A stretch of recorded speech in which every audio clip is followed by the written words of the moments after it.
Once again, welcome back, wrestling fans, to another episode of the MatStats Show, along with Glenn Gormley and Kevin Hazard. I'm Jason Bryant, and as our splash screen said there, we're not going to wait 5 minutes to talk about the dirt behind the numbers here, the money ball of wrestling.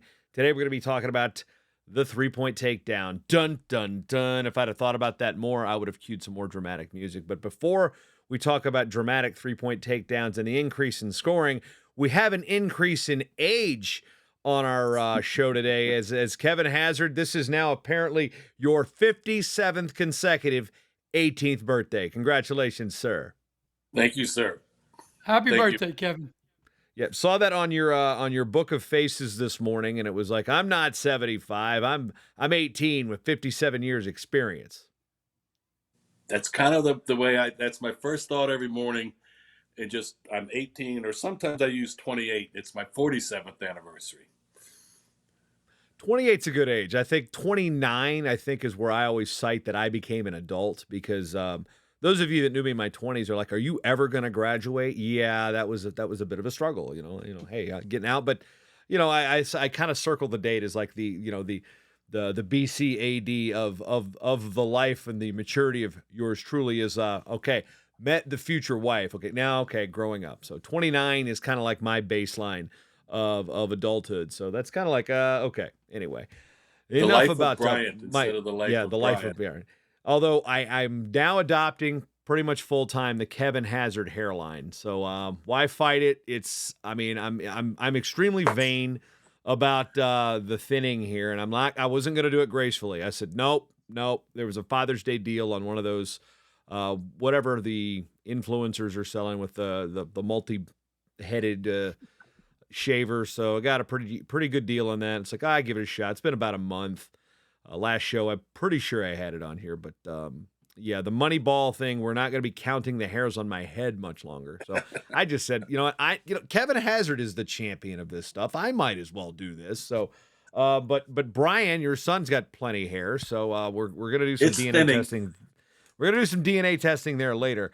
But one thing we want to talk about before we get to it is numbers. We're going to talk about college wrestling today. I'm coming off my 25th tournament, 26th year in Fargo, North Dakota. And it's like, yikes, junior nationals. And I want to go back in time for you guys. What do you guys remember about like the birth of juniors? Because the first one was in 1971. It was just freestyle. Added Greco in 72. The cadets, which we now call 16U, was added in 1985. A Hazard won that thing a couple years later in 89, I think it was. And Virginia had its first junior Greco champion since 86 with a kid from Northern Virginia who won it at 215. So, Kevin, we'll start with you, since you were probably down at Warwick High School in Newport News in that general time frame of the rise of freestyle. I had just gotten out of college, and I was kind of irritated that it was like 10 years too late for me. I would have loved to have been able to compete in that. And, we Northern Virginia, if I'd have had a shot at competing with the Beach and competing with Pennsylvania when I was in high school, I just thought it just, expanded everybody's horizons. All of a sudden, now you're competing nationally where it had been a regional sport. Now it was a national sport. That was the first thing that I really picked up on.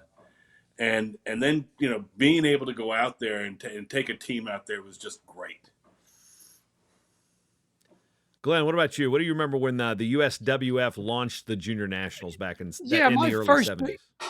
My first good memories of it actually was helping out the Virginia team when I was one of the guys helping out coaching in the 80s.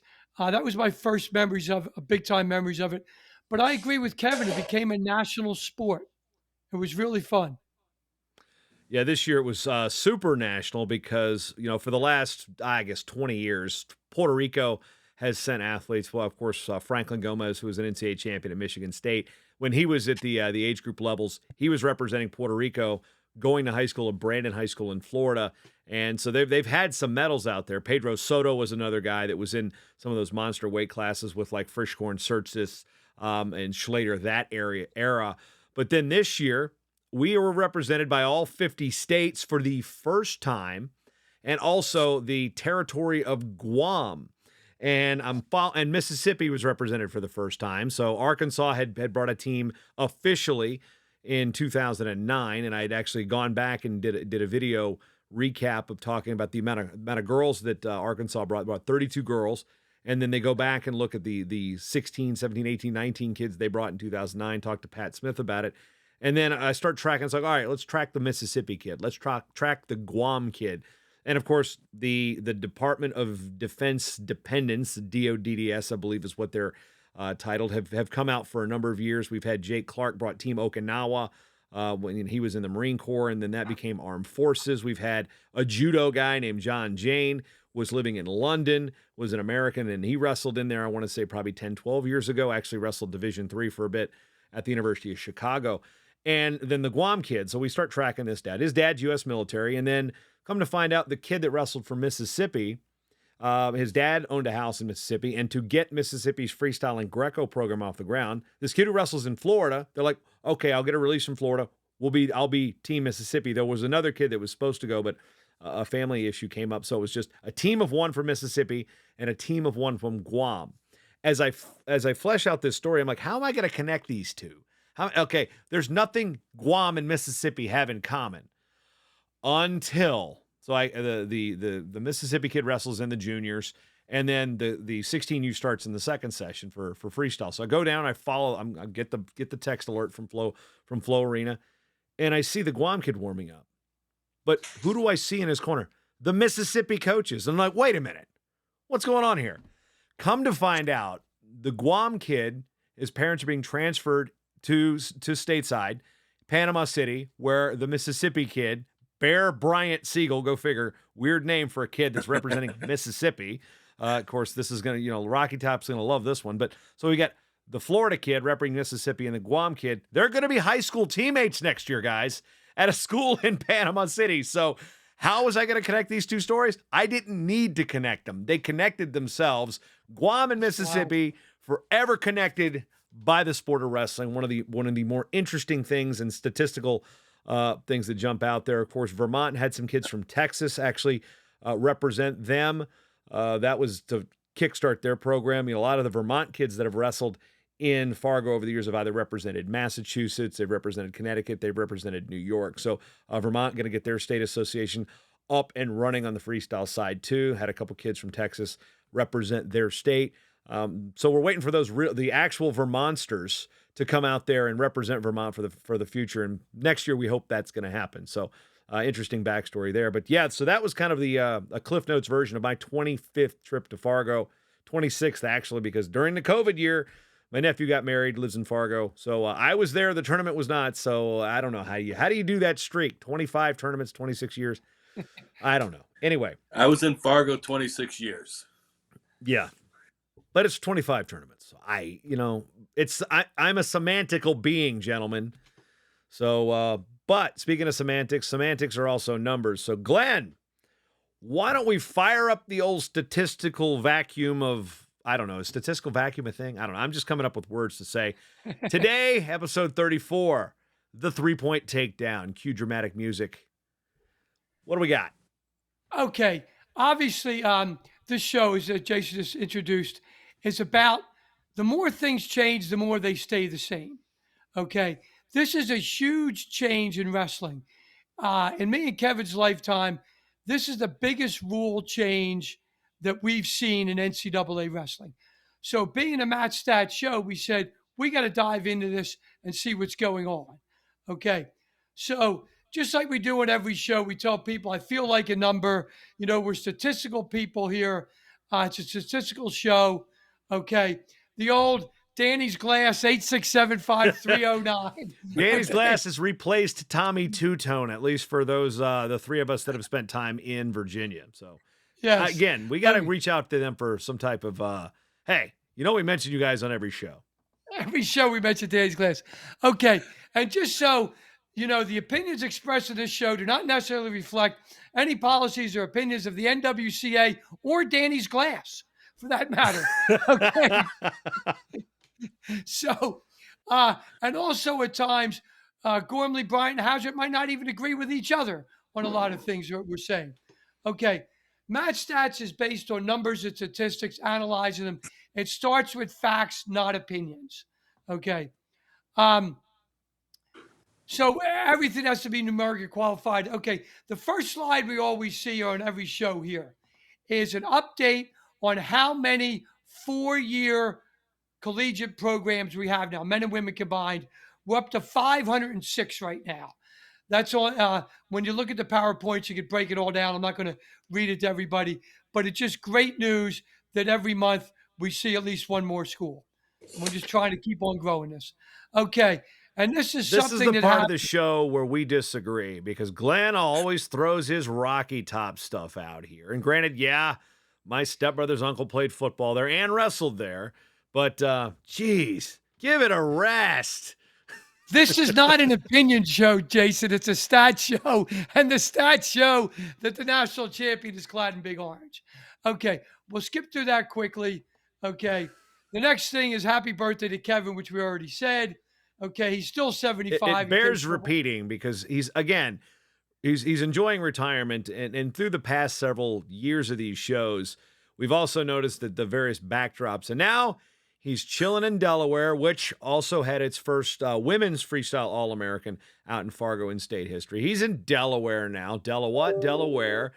We don't have any, there's no jackhammer. Well, there's probably, yeah, we talked about the construction that's around where he's living now, but that's not his office that we're hearing building stuff around. So he's enjoying the nice quiet life of the beach in Delaware. I'm at the beach, and it's a wonderful place to be. Yep. Okay. All right, we're going to talk about college takedowns, and they're worth 3 points. That has been a really big scoring change, and we're going to analyze the data. And I guess, what did we really come up with from looking at the data? Okay. First of all, I want to thank Kevin Hazard and John Phipps for doing the massive amount of data collection on this project. Those guys had to watch and/or go over every scorecard of Division I championships and Division II championships in 23 and 24. In case any of you guys don't know Phipps, he was a football player at William & Mary, but he actually won 2 intramural titles at William & Mary in wrestling. He was a wrestler in high school. He was known for having a great ball and chain. Our famous wrestler Sweezy taught him that technique way back when. Intramural wrestling. Last time I actually competitively stepped on a mat was the intramural wrestling tournament at that school in Norfolk. First time I think I'd wrestled in like 4 years at that point, and woke up, had to drive to Delaware the next day, and boy, that hurt. You were sore. Hurt bad, yeah. Last time I put on my shoes was about 5 years ago to go to storm practice in Pummel Greco. Yeah, I felt about like I did 20 years earlier. Like, no, not going to do that. So intramural heroes, though. Fourth, did not get pinned, probably because I knew the refs. All right, 3 point takedown, and what does it mean for scoring? The last couple of years we've covered the fact that there's been a decrease in scoring in collegiate wrestling, and we've got it tracked over the last 10 years. So let's look at how that comes about. Okay, just so you guys know, all the points per match were determined using the following data. For the Division I, which this shows about Division I, this part 1, okay, we use 620 matches in the 23 and 24. So in other words, 1,240 matches. The reason we didn't use the 2 rat tails per weight class is because we couldn't get that on the video or the scorecards for whatever reason. If there was a pin or a default, they are not included in the final score because you need a numerical value to have an arithmetic mean, etc. Okay, so all the moves that you see later are taken from anything that's not a pin or default either.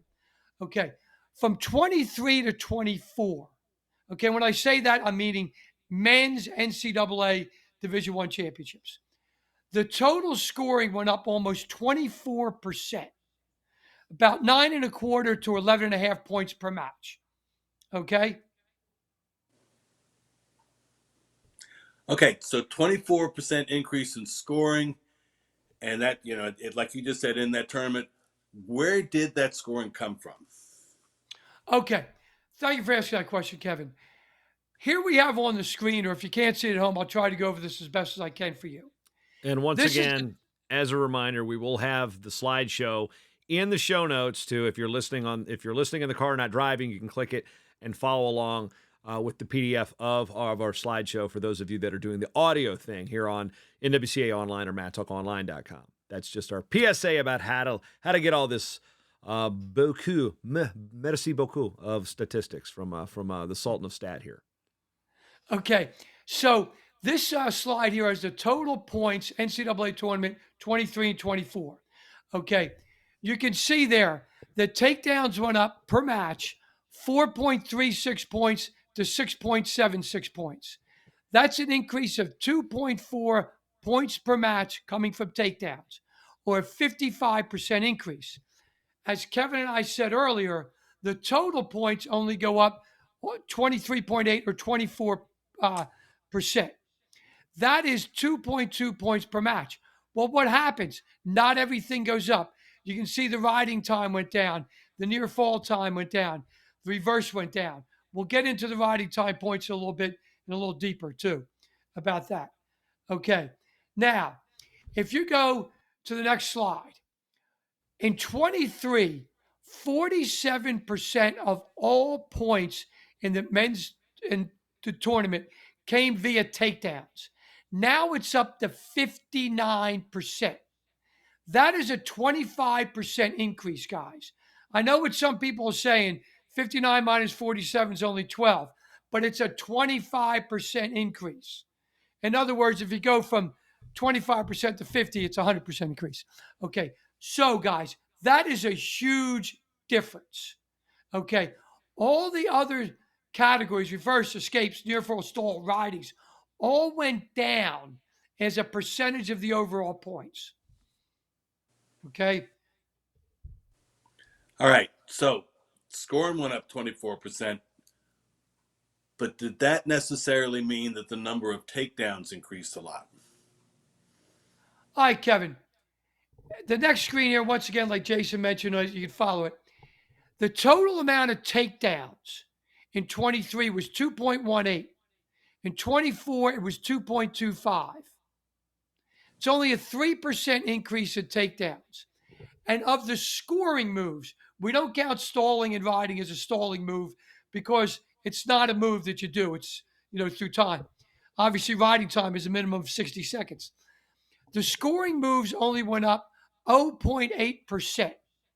In other words, they didn't go up, either one of them. A lot of times it's happenstance from one year to the next. Okay.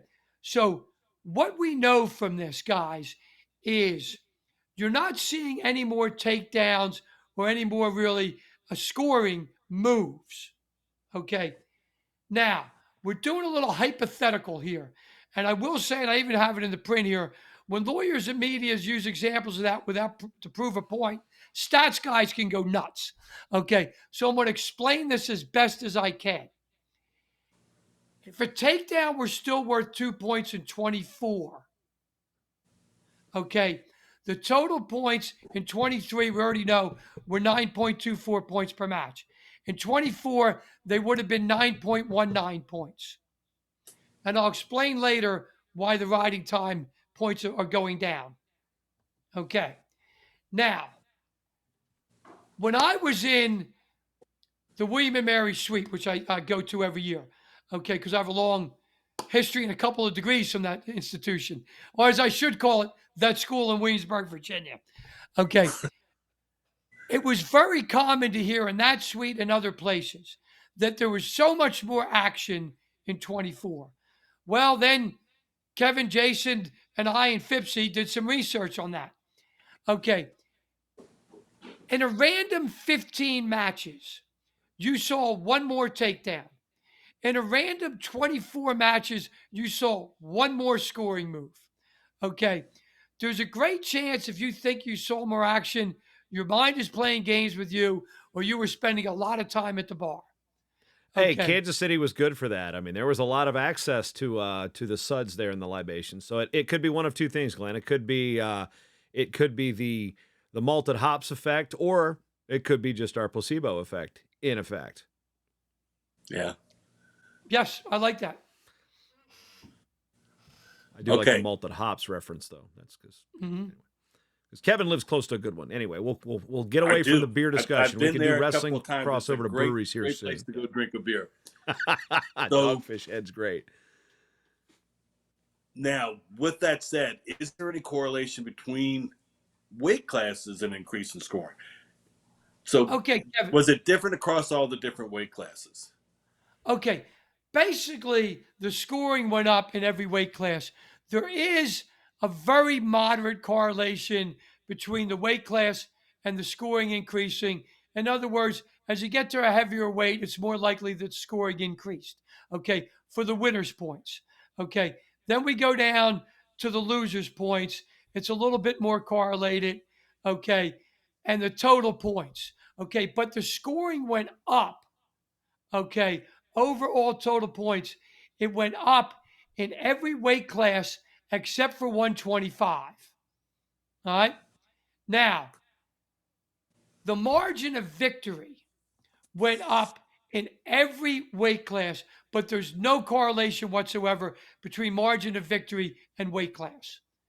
Now, what I want you guys to understand from this weight class thing, what we've learned in past shows, and we're learning more here, and it's summed up on slide 27, is that in episode 11, we learned that there was a normal curve for distribution except for 285, and now 285 is in that. The increase in points at 285 making a normal curve. In other words, the weight classes are randomly distributed on the x-axis. What I'm saying here, guys, is wrestling really is one sport when it comes to scoring, and it doesn't matter what the weight class is.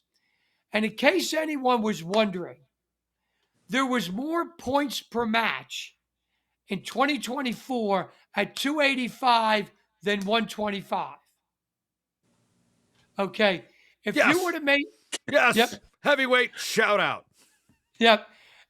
If you guys would have made a bet with this, you probably could have bet everyone before the tournament, and they would have all taken 125. You could have retired. Okay. At that point. All right. Kevin. All right, so we're looking at points, and we said there was all the major increases in takedowns, but what did it mean? What did that mean to the match scoring? What about majors, techs, pins, and defaults? Was there any changes there? Okay, the increase in the frequency of majors, went up 23% from 23 to 24. So that's a nice sizable increase. Okay. The thing that went up the most by far is the number of techs. We saw a 588% increase in tech falls from 23 to 24. That is staggering. Okay. And another thing, in case you're wondering, there were more technical falls at 285 than there were at 125. Okay. See, that's a hard one, isn't it, Jim? Yes. I don't know. It used to be the thing where it's like, wow, a tech fall at heavyweight. That guy must have it's like you think it's a mismatch. I mean, tech falls are mismatches, but it's like the tech fall at heavyweight used to be like a rarity. It was like you're either winning 3-2 or you're pinning the guy. That was like those were the two decision types. Yep. Or now it's so the stereotype said. Yes. Now we know. Yeah, and a lot of times stereotypes are based on just old wives' tales. Okay, I'm going to try to explain the riding time as best as I can here. So, in my mind, the main reason the riding time has gone down, the amount of riding time points, is because the increase in tech falls. You don't get the riding time point if you get a tech fall unless you're winning 14 points. Then you get the riding time, or it does go to 7 minutes and you have the guy on his back, etc. So it's rare to get the riding time point in a tech. Okay. This is also a point of contention. I want to shout out Leah Howard and Amanda Emmel for this, and Chris Andringa. So over the years, the sticklers for stats, the scorekeepers at nationals are actually probably kind of guilty of this, probably more than, and I think the regular fan base is kind of guilty of picking it up. They'll see a tech fall at nationals, and then they'll see the point go up on the board. That is incorrect. it got to the point where we even made a graphic that said it was the riding time flow chart, and we put it out on social media each year. It's like, did the match go 7 minutes? Yes, add the riding time point. No, don't add the riding time point. It's that simple. It's that simple. You do not add a tech. Another reason, why is it important, you say? Well, in a dual meet, it really could make a difference, because if that's the match point, when you go back and total up the points for criteria, if that's calculated incorrectly, it could adversely affect the outcome of a dual meet. So adding the point after a technical fall, again, that's been like one of those beating the drum that only like 3 people actually know until it's too late. So thank you, Glenn, for telling the world again, you must go 7 minutes. And don't get into the semantics. Well, what if you're an over, what if the match? No. If the match goes regulation, you add the point. That's it. Okay, really important. Sticklers for Stats. We got to remember that, because that's a great name for a band. Or we are the Sticklers or an for academic Stats. challenge team, or like Quiz Bowl, whatever you call it. Yeah. Or like bar trivia. Okay. So as far as pins, we saw a decrease of 18% of the frequency of pins. With just a 2-year thing, it's really too hard to draw any total conclusions on this. Okay. Some of this could be that, going for the technical, getting a takedown is easier than getting a pin. Who knows? Good news with the defaults. Defaults are down 50% from 23 to 24. Now that's great, but once again, in a 2-year thing, you really can't say for sure what's going on. It might have just been a couple guys got hurt pretty bad in 23, and fortunately they didn't get hurt in 24. Okay, the next slide shows you the numerical instead of percentage of pins, defaults, majors, text decisions, and you can see what they're all up or down. Okay, and we've already gone through those. Now, the new takedown rule has resulted in more majors and techs. No clear-cut reasons for the pins or defaults. Like we said, this is something, this topic, MatStats is going to continue to do for several years, as long as there's a 3-point takedown rule, as long as that's still in effect, to see what goes on, because it takes more than 1 year to develop a trend. And also moving forward, I'm sure we're going to touch on this in part 2. And just from a programming note, we had part 1 here in the beginning of the show. Our next show is going to be a live show at the NWCA convention. Then the following show will come back with part 2 in September on this. So if you're waiting to stick around, we've gotten that. And there's a little note that we've got there too, is because of like the preview guide, I've got the Division 1 versus Division 1 individual results throughout the season. So we got pins, techs, majors, and falls and defaults there. There is a distinct difference in the number of defaults this year than there was last year, and that's something we're going to address in part 2 as well. And that doesn't have to do with the 3-point takedown. It's with the default counts as a loss kind of thing. So a lot more wrestlers were like, I'm gonna wrestle this tournament out versus taking the 2 L's. So that's something I want to just foreshadow while we're on this particular topic, because that's the one I found the most interesting. I was thinking the same thing. Yep. Tournament, we don't see it because this is the end. You default out of the tournament, you're hurt. Yeah. So. Okay, so scoring was going down, and we watched it trending, and we just looked at it over a 10-year period. How has the change in the rule, has it made a difference in the scoring, and how is it trending? Okay, as we talked about in episode 11 a couple years ago, we had 2 5-year periods, 88 to 92 and 2017 to 22.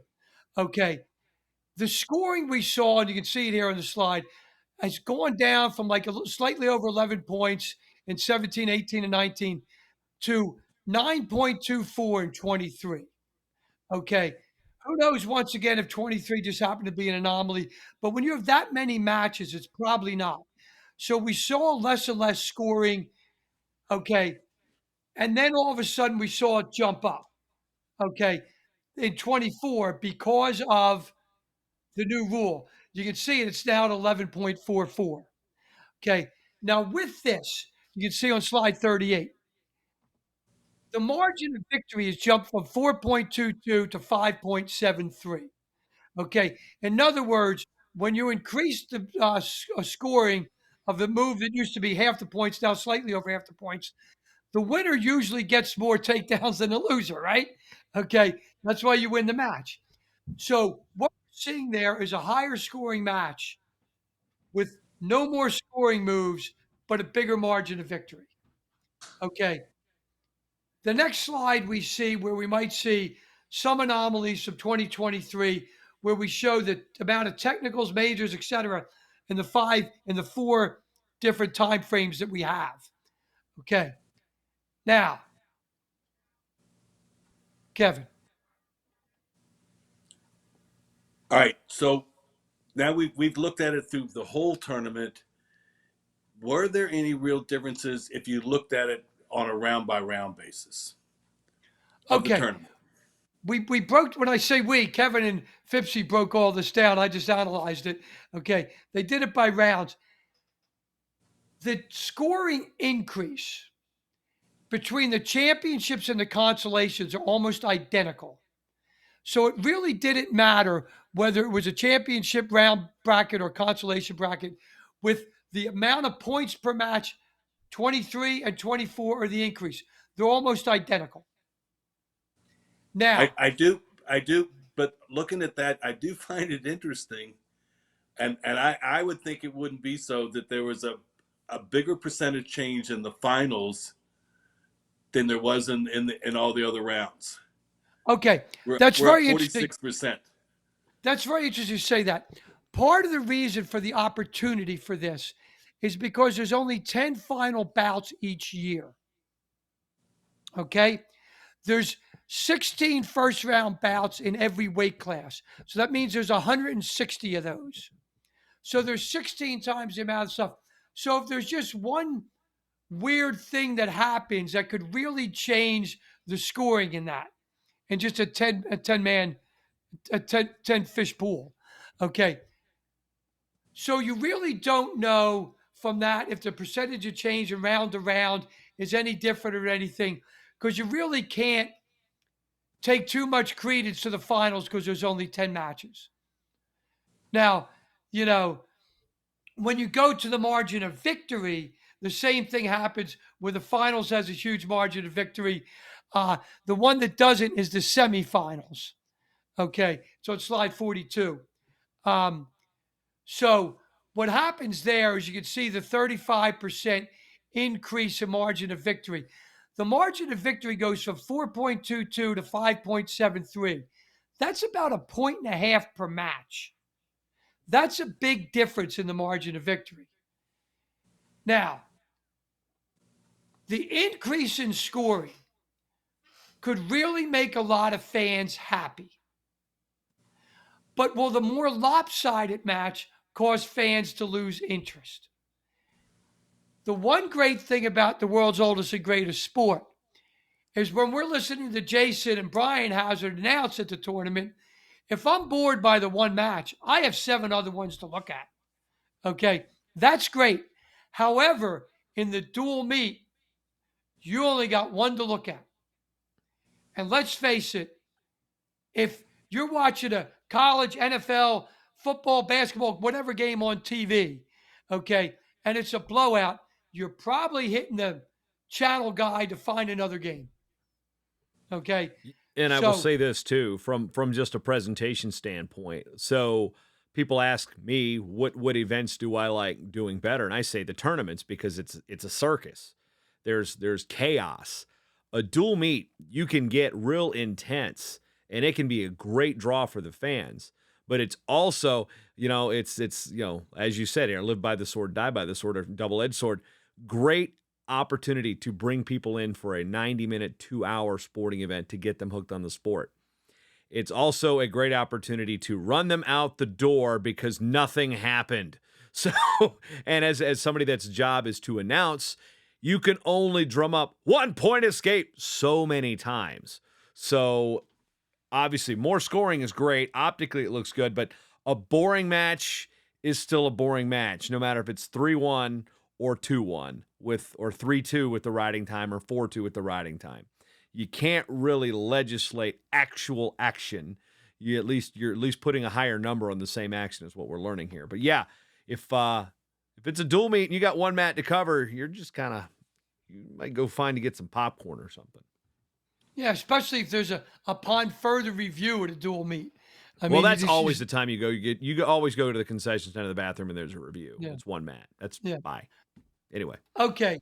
So just so you guys know, we did a lot on the 1988 to 92 in the past. We haven't touched much on it in the show, but the scoring was higher than it was in the next 5-year period we addressed, or the 23 or 24. What we learned in the past show about this, just to refresh people's memories, back in 88, 92, we didn't have what I call the modified double elimination. Okay. So the championship scoring was much higher than the consolation. So that was kind of the reason for that going on. But the scoring was still higher even with that considered. Okay. Now, we've discussed that there was a decrease in scoring. Okay. A lot of times increase in scoring can really make things more exciting in a lot of people's minds. Here on Rocky Top, we've become known as Home Run U. And there's an expression, chicks dig the long ball. Okay. That is really a lot more reason that people go to see the game than to see a pitching duel. Let's face it. Okay. Does anyone not love the home run friendly confines of Wrigley? I know I've spent many an afternoon with Rob Larimore in the bleachers there just having fun. Okay. Perhaps scoring and wrestling will bring in more fans. Okay. Winning in home runs has done that in baseball and Rocky Top, but we do have to consider the margin of victory has gone up, that we're running a risk. Kevin. See, well, going back to that before we do this, I think somebody getting blown out is not a bad thing. I agree with Jason. I think somebody winning 16-2 is more exciting than a 3-2 match. I just people like the action, and I don't think that's going to hurt us. But let's talk about basketball. So basketball kind of has done let's the same never thing. say that statement on this show ever. No, I'm just kidding. I still watch Duke Carolina every year. Yes, I do. Yeah, but it's so much better since they took away the four corners, right? Well, that was to your point. Well, but they I think my high school still implores it because anyway.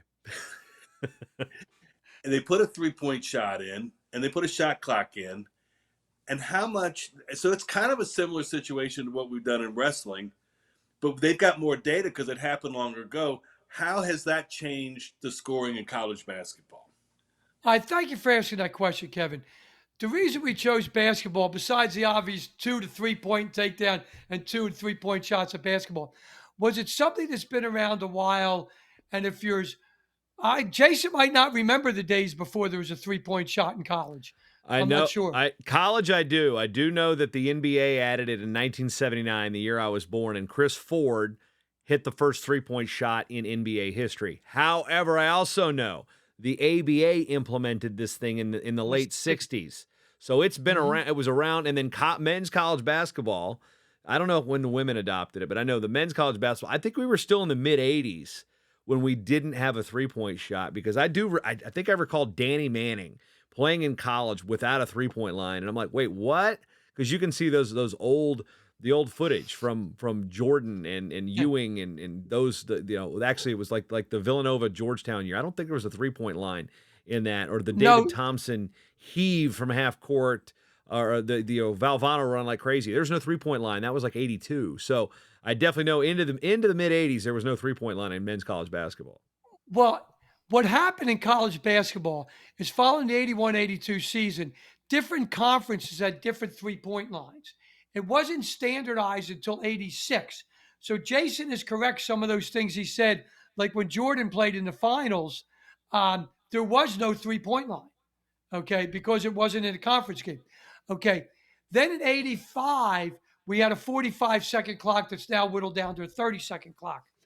So what I did was I used two 10-year increments, the most recent 10 years and the 10 years before there was any type of three-point shot to see how that's changed college basketball.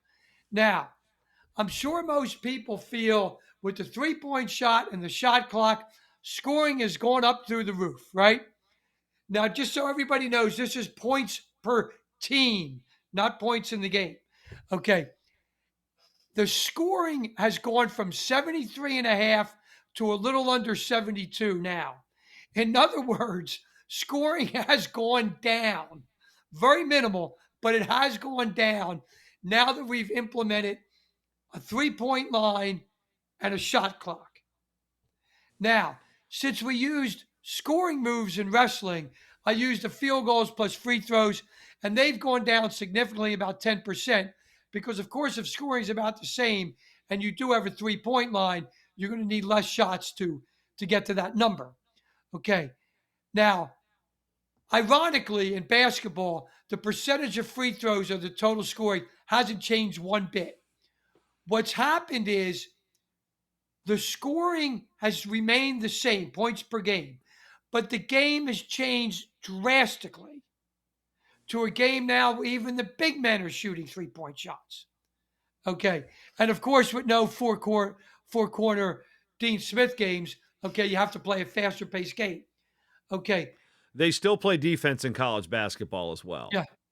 Yep, Yeah. they do. Also, college basketball does have the benefit of we've got the one and dones, the flashy players that come in for 1 year and then jump to the draft, but there's still 300 and change teams that aren't on TV all the time that are playing the same game under the same rules. So the data set gives us a lot more to draw from because again, we've got 79 D1 wrestling teams and in a 32 plus 1, 33-man bracket times 10. Whereas I mean, you've got hundreds of basketball games in each league each year that always make it you've got this team, like when Paul Westhead, for example, was coaching at George Mason, was bringing the run and gun, or a Loyola Marymount. They were scoring 140, 150 a game because they'd run down, shoot the ball, it's all threes. Grinnell plays that style of basketball, Division III school in Iowa. So was it Jack Taylor scored like 100 points, 100 some points in a game, D3 guy. So there are obviously the outliers to this, but yeah, they're still playing defense in college basketball, thankfully. Yeah, so this is an example, guys, that it's changed drastically. Okay, the game of college basketball, but scoring has remained the same. The more things change, the more they stay the same. Okay, is the game better, worse, or the same for the fans? Who knows? Okay, our minds can't even remember back pre 1982 and stuff like that. But nobody can now imagine a game with basketball without those things. All right, Kevin. I kind of summing that up. Rules are changing. The new three-point takedown doesn't mean the world's ending. We've seen this major change in sports, and it seems to help the sport. It sounds good that wrestling is trying to improve the sport. I also think that we need to look at this like we just looked at basketball and see what it does over the next couple of years. One thing I want to add here, when I was going through this, I was remembering that takedowns got so prevalent, and I don't remember the year, but there was a point in time in college wrestling where the first takedown was worth 2 points, and then the subsequent ones were a point because they were trying to get away from that kind of mindset. Then they changed it back. Catch and release. Really short period of time. Gray Simon's era, because he competed under those rules. In the early 60s. Or else he had scored a million points. I think one of his titles was definitely in the 2-1-1-1 era. So, yeah, it could have been. Yeah. So anyway, Kevin, answer your questions here. There's been major sports rule changes since we've been alive, and just to highlight a couple of the big ones that we can't imagine the games without. Major League Baseball put the DH rule in 73. They introduced interleague play. They lowered the mound in 1969. Kevin and I are old enough to remember Bob Gibson's 1.12 ERA. Okay. The NFL legalized the forward pass in 06, and not even Hazard's old enough to remember that. Okay. Also of note, stupid factoid, because I knew the Chris Ford stat. when Georgia Tech beat Cumberland 222-0 in the highest scoring game in NCAA or college football history, they did it without throwing a forward pass. Yep. And they never had a third down. Yeah. Another rule, which of course I hate, is instant replay. It slows everything down. We did PED testing. Okay. We have a targeting rule in football. I seem to be the only one for it when I'm at a game. Okay. The tuck rule, nobody understands whatever the hell that means. Okay. And college football adopted a playoff in 98 and it changed things. And we all know who was the first school to win that, with the new playoff system. It's still not an NCAA championship, no matter No, it's not. how much you want it to be. By the way, nobody cares because guess what? The biggest, hottest item right now is college football 25. It just got released. Yes, People are I paying know. $30 extra to play it 3 days early. By the way, I don't have a PlayStation 5 or an Xbox. I'm going to have to get one because, again, as I've said it on the show many times, I love college football, but I hate college football, but I love that freaking game. Well, great. Go ahead and get the game. Anyway. I don't know much about the game, but I was at that game in 98 when the Vols won. So we've got this new rules change. What do you think it's going to do long term? Well, so far, Kevin, our analysis shows that there are more points per match, a higher margin of victory, and the same number of takedowns and scoring moves. As a statistician, I really can't say what it's going to mean long term. Okay? The world changes and we're a part of that. Okay? I'm all for the rule change to see what happens. Okay? Am I against it, after enough data that we see to changing it back? No. But I think we keep it like it is for next year and try to see how the sport will change. Because the sport's going to change. My question is how long, my worry about this, and again, I wasn't initially for it because I didn't see it was fixing a problem other than the margin of victory. Well, like I think people look at, I think it was the Kuhn Gwizdowski final at heavyweight. It was like 8-7, but it was like, it was a 1-point match, but there was one takedown. It was like 3 takedowns to 1 takedown. It's like, how is that a 1-point match? I don't care. The right wrestler won the match, no matter what the score said. So to me, I thought it was a solution to a problem that didn't really exist unless you're like concerned so much about the margin of victory, which doesn't mean anything except if it's you get the bonus point for the major or the tech, which in a close match, it's immaterial. I worried about what was going to happen because wrestling coaches are some of the best people actually, I think any coach, regardless of sport, will take a rule and find a way to exploit it to their advantage. And we didn't see that in year one. We didn't see people taking the stall call out of bounds like we thought we were going to, instead of, I'm on the edge, I'm going to give up 3. I'm just going to run out and give up the stall point. You got a little bit more cushion there. So we didn't see that gamification of the rule for, every good rule has its consequences or it's it's unforeseen byproduct. So I didn't see that. And I was fine with it, but it took basically a minute to get used to. Now that with high school's going to 3, we won't have events like a Virginia Duels where you've got 3-point takedowns over here, 2-point takedowns over here. Uniformity is good. So the fact that we're on the same page, I think that's good. I'm just waiting. I feel like I don't want to sound pessimistic when I say this, but I am kind of waiting for the other shoe to drop because great rules get applied and then they get gamified and then they get, there's gamesmanship all over the place with it. And there's, like finding what happens with the default. And then now you get like, well, what happens? We've had the rule was basically just, taken advantage of to the point where a guy that's legitimately hurt, like Carter Starachi, has to take 2 L's to, and those are on his record. That ended his win streak. So the byproduct of that is, he was hurt. Well, guess what? Those losses count. So I worry about what's going to happen when we figure out how to beat the 3-point takedown rule, basically. So, but right now it hasn't happened. So hopefully we continue to wrestle because we like to wrestle and we like to score points versus trying to cheat the system. And it gives us something to do for the next couple of years. True. Yeah, and it's It's just like I said earlier. I agree with you, Jason. We don't know yet.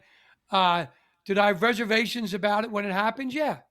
I looked into it statistically, and the sport hasn't changed yet. But you're right. A lot of different things could happen. Yeah, I I didn't can't have say. a vehement position of it one way or the other. And as I say all the time, I don't care who wins. So I just want to see Yeah. great action. I want to, I want to, I want to watch the sport as a fan. I want to watch the sport as somebody who loves the sport of wrestling, not necessarily be like, well, my team lost because a lot of people shape their opinions of the rules or their opinion on rule changes based on what their head coach thinks, not necessarily what they think. Oh, is it good for my program? My coach thinks it's good, so it's got to be good. So Yeah. sometimes it's from a fan standpoint, it can be a tribalistic following of a Pied Piper type of thing. Oh well, my coach says this, so we're for that. Until you get a new coach that changes their opinion, then oh well, maybe the other way is better. But that Yeah. might be No another episode question. entirely. Yep. And what Kevin just said, it gives us something to do. We're the money ball of wrestling, guys. Analysis. Okay. Analysis. And, like I said, we're the money ball of wrestling, and we're going to keep on looking into this. Like Billy Joel's famous song, "We Didn't Start the Fire." Things happen in life. Okay. And we're trying to help out the coaches, the fans, the wrestlers, moms, dads, aunts, uncles, trying to understand the sport and see how it might change. Maybe it becomes a better sport. Maybe nobody even notices 5 years from now. I don't know. Um, okay. Now, MatStats will dive into men's NCAA Division II championships and the change in margin of victory in part two. Okay. Once again, I just want to thank Kevin. He's the OW, the outstanding worker on this episode and the next My one. first For the, OW. yes, his first OW. Okay. For the amount of work he put into this. Now, let's hear the Uh, monthly Kev's notes. all right, let's do these Kev's notes. And as we were saying, the major change in collegiate wrestling 2024, takedowns are now worth 3 points.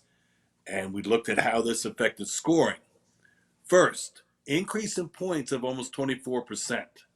And that's points per match from 23 to 24. Most of these scoring increases were from takedowns.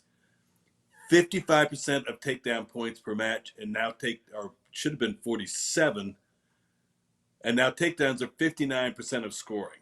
Coaches note, takedowns are now more important than ever. While takedown points increased 55%, the number of takedowns only increased 3%, and the number of scoring moves only increased 0.8%. So all the changes was just in the takedowns. There were no more scoring moves, not a whole lot more action, just more points. There's not a lot of difference in the number of points per match when looked at through the different weight classes. Worth considering, the margin of victory went up 36%, or about 1.5 points per match.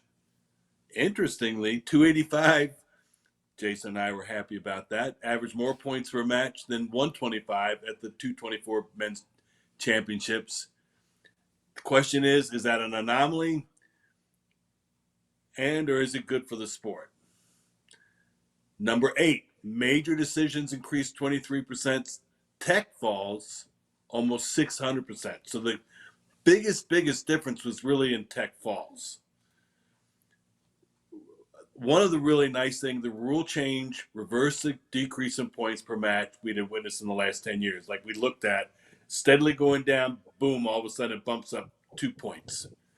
And 10, it's really going to be interesting watching the change over the next couple of years.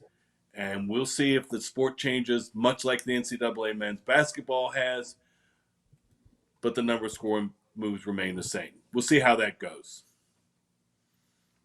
All right, Kevin, thank you for summing that up. One thing we're trying to add here to the show to let people know, MatStats encourages our viewers to contact us with questions, topic requests, and observations. Okay. Feel free to contact us at NWCA MatStats at gmail.com or on our Twitter account. Okay. We're here to help the sport. Now, if you're at the convention, okay, which Kevin and I will be there, Jason will be there virtually.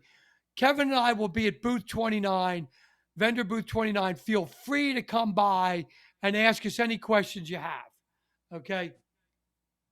While we're talking about the convention, MatStats has a live game day type show at the 2024 convention. Okay, it's Thursday, July 25th, 8:45 to 9:15 p.m. That's Eastern time during the welcoming cocktail party there. Like I said, Jason will be there virtually. Kevin and I will be there live. But we look forward to seeing everybody. Then, as Jason so eloquently said earlier in the show, our next show will be in September because our August show is basically in July here in a couple days. Jason's going to be overseas. The next show in September will be further into how the 3-point takedown has affected this. Okay. Any closing statements from Jason or Kevin?